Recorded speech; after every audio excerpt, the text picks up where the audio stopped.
Kama ni mara yako ya kwanza unatembelea chaneli yetu ya Top 5 Media, tunakuomba ubonyeze neno subscribe, kisha kwa chini itatokea alama ya kengele. Tunakuomba ubonyeze kengele hiyo ili uwe wa kwanza kupokea taarifa katika chaneli yetu. Asante.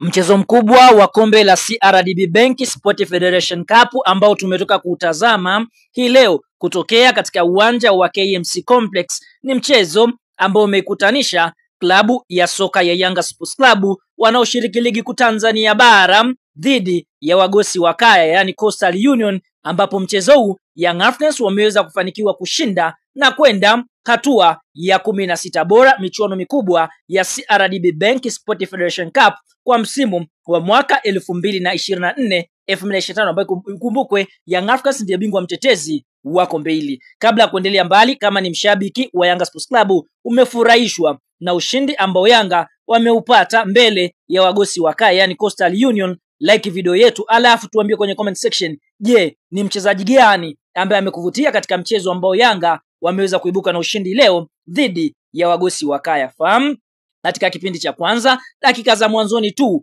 Max Nzengeli mpia ye mwenyewe anakuambia yupo ndani ya Yesu. Basi kwa upande mwingine katika dakika ya pili akipokea pasi safi iliyopigwa na Alidi Aucho, aliweza kuwachambua mabeki na viungo wa Coastal kisha kupiga msumari mkali na kuiandikia klabu ya soka ya Yanga bao la kuongoza. Lakini haikupita muda mchache, dakika ya 15 Max Nzengeli mpia akarudi tena kambani kutokana na septa nzuri ama pasi nzuri ambayo alipigwa na Profesa. Basi utulivu wa Max Nzengeli mpia akamchambua golikipa kisha kufunga moja ya bao safi sana la kideo, ikaifanya Simba kupata bao la pili. Lakini dakika ya 18 Miraji Abdalla fullback ya kushoto aliweza kupiga shuti kali ubavu wa kushoto. Shuti hili moja kwa moja likaingia kimiani na kumwacha oi mlinda mlango Abu Twalibu Msheri katika mchezo wa leo kushindwa kutoka na clean sheet. Lakini tunashuhudia kabla ya kipindi cha kwanza kumalizika, dakika ya 21 Clement Mzize, mchezaji ambaye amezaliwa kufunga, basi kwa upande mwingine aliweza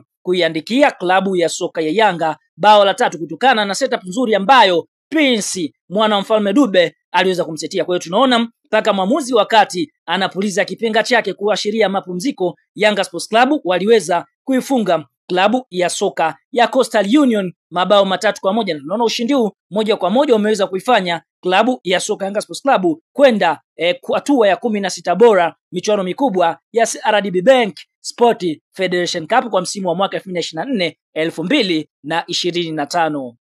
Sasa mara baada ya mchezo wa Yanga Sports Club na kikosi cha timu ya soka ya Coastal Union kumalizika na klabu ya soka ya Yanga kuweza kufanikiwa kwenda hatua ya 16 bora michuano mikubwa ya kombe la CRDB Bank Federation Cup kupitia Haji Sunday Manara, ameweza kutuma kijembe kizito kwa klabu ya soka ya Simba, ambapo Manara anaona Simba walikimbia mechi ya tarehe 8 mwezi Machi mwaka 2025. Manara anasemaje? Alhamdulillah, hapa akimshukuru Mwenyezi Mungu kama kawaida, kisha kaandika hivi haikuwa yao hii, hapa akimaanisha kwamba magoli ambayo Coastal wamefungwa hayakuwa ya kwao, yalikuwa ya Simba Sports Club. Akaandika hivi kiukweli makosa kumbe ni yetu, aise tuliwatisha sana na hii mikwara yetu, mlishajia kwenye mfumo. Tarehe 8 tulikuwa tunawakanda 8 kama tarehe inavyosema tarehe 8. Huyo ni Manara akipiga mkwara mzito Simba Sports Club hii leo mara baada ya klabu ya soka ya Yanga kuweza kufanikiwa kutinga